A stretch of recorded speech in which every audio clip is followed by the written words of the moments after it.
जब भगवान विष्णु ने समुद्र मंथन में अपना योगदान देने के लिए कूर्म यानी कि कछुए का अर्थात कच्छप का रूप धारण किया था। कूर्म अवतार के कारण ही समुद्र मंथन संभव हो पाया और समुद्र से देवी देवता और बहुमूल्य रत्नों के साथ ही अमृत कलश भी प्रकट हुआ था।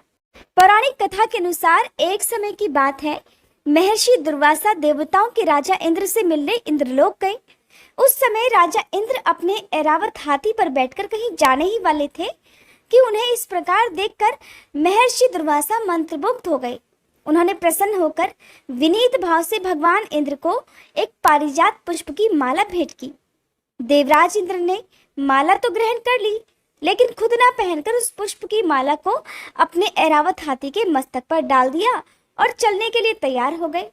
हाथी मद से उन्मत्त हो रहा था, तो उसने फूलों की इस माला को अपनी सूंड से खींचकर मसलते हुए फेंक दिया और पैरों से कुचल डाला, जिसे देखकर ऋषि दुर्वासा बहुत ही क्रोधित हुए। उन्होंने इसे अपना अपमान समझा। तब क्रोधित हुए महर्षि दुर्वासा ने कहा, अरे मूर्ख, तूने मेरी दी हुई माला का कुछ भी आदर नहीं किया। तुम लक्ष्मी से संपन्न हो, इसलिए तुमने इस फूलों की माला का और मेरा अपमान किया है। जाओ, मैं तुम्हें श्राप देता हूँ। तुम और ये पूरी पृथ्वी लक्ष्मी विहीन हो जाएगी और तुम्हारा यह वैभव श्रीहीन हो जाएगा। ऐसा कहकर महर्षि दुर्वासा वहां से क्रोधित होकर चल दिए। श्राप के प्रभाव से सभी देवतागण और तीनों लोग श्रीहीन हो गए।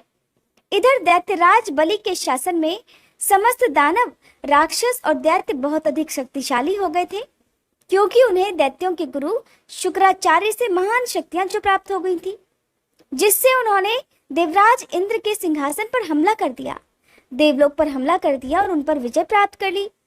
क्योंकि इधर महर्षि दुर्वासा के श्राप के कारण देवराज इंद्र शक्तिहीन हो गए थे, तो उन पर विजय पाना राजा बलि के लिए बहुत ही आसान था। अब समस्त तीनों लोकों पर केवल राजा बलि का ही शासन था। समस्त देवतागण त्राहिमाम करने लगे। देवताओं की शक्तियां क्षीण हो गई। शक्तिशाली दैत्यों और राक्षसों का मुकाबला करना बहुत ही कठिन और असंभव सा हो गया था। तब सभी देवतागण मिलकर देवराज इंद्र के साथ श्री हरि भगवान विष्णु के पास गए, उनकी आराधना की, स्तुति की और उनसे सहायता मांगी। तब भगवान श्री हरि ने बताया कि समुद्र के धरातल में अमृत कलश और लक्ष्मी है। आप सब मिलकर समुद्र मंथन करें, जिससे अमृत कलश और लक्ष्मी दोनों प्राप्त हो जाएंगी। समस्त देवता अमृत पान कर लें तो फिर राक्षसों से युद्ध करना और विजय प्राप्त करना बहुत ही आसान हो जाएगा। परंतु समुद्र मंथन अकेले देवताओं के बस की बात थी नहीं। उन्होंने आगे बताया कि आप लोग असुरों को भी अमृत का लालच देकर उनके साथ संधि कर लो और दोनों पक्ष मिलकर समुद्र मंथन कर लो।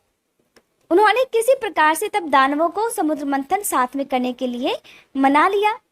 समुद्र के मंथन के लिए मद्राचल पर्वत को मथनी और नागराज वासुकी को रस्सी बनाया गया। सांप के पूंछ की तरफ देवतागण थे, जबकि मुंह की तरफ राक्षसों ने पकड़ रखा था। इसके बारे में भी बहुत सारी रोचक कथाएं प्रचलित हैं।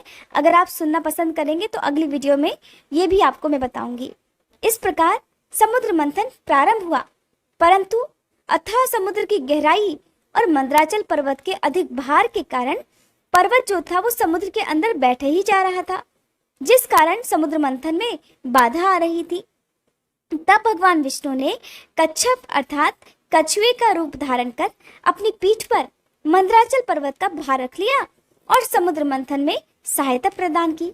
इस प्रकार भगवान विष्णु ने कछुए का रूप धारण किया अर्थात कूर्म अवतार धारण किया और मंदराचल को अपनी पीठ पर रखकर समुद्र मंथन में अपना सहयोग प्रदान किया। फिर जब समुद्र मथा जाने लगा तो उसके भीतर से हलाहल विष प्रकट हुआ, जिसे भगवान शंकर ने अपने कंठ में धारण कर लिया, तो उससे उनका कंठ काला पड़ गया। इस प्रकार वे नीलकंठ नाम से प्रसिद्ध हुए। समुद्र मंथन के समय समुद्र से 14 प्रकार के रत्न भी निकले। समुद्र से वारुणी देवी, पारिजात वृक्ष, कौस्तुभ मणि, गौवें तथा दिव्य अप्सराएं प्रकट हुई। फिर लक्ष्मी देवी का प्रादुर्भाव हुआ, वे भगवान विष्णु को प्राप्त हुई। सभी देवताओं ने उनका दर्शन और उनकी स्तुति की, इससे वे सब लक्ष्मीवान हो गए। फिर भगवान विष्णु के अंशभूत धन्वंतरी, जो आयुर्वेद के प्रवर्तक हैं, हाथ में अमृत से भरा हुआ कलश लेकर प्रकट हुए। जिसे देखकर दैत्यों ने उनके हाथ से अमृत छीन लिया। इस प्रकार दैत्यों को अमृत कलश लेकर भागते हुए देखकर भगवान विष्णु ने फिर से मोहिनी अवतार धारण किया। मोहिनी अवतार को देखकर दैत्यगण बड़े मोहित हो गए और कहने लगे, अरे सुमुखी, तुम हमारी पत्नी हो जाओ और ये अमृत हमें अपने हाथ से पिलाओ। तब बहुत अच्छा कहकर भगवान विष्णु ने दैत्यों के हाथ से वह अमृत कलश ले लिया और सबसे पहले उन्होंने देवताओं को पिला दिया। उस समय राहु चंद्रमा का रूप धारण करके अमृत पीने लगा। तब सूर्य और चंद्रमा ने उनके कपट वेश को प्रकट कर दिया। ये देखकर भगवान श्री हरि ने चक्र से उसका मस्तक काट डाला। उसका सिर अलग हो गया और भुजाओं सहित उसका केवल धड़ अलग रह गया। लेकिन तब तक छल से वह अमृत की कुछ बूंदें अपने गले में उतार चुका था। कहते हैं कि तभी से वह अपनी शत्रुता निभाने के लिए हर बार सूर्य और चंद्रमा को ग्रहण करता है, जिस कारण ही सूर्य और चंद्रमा में ग्रहण लगता है।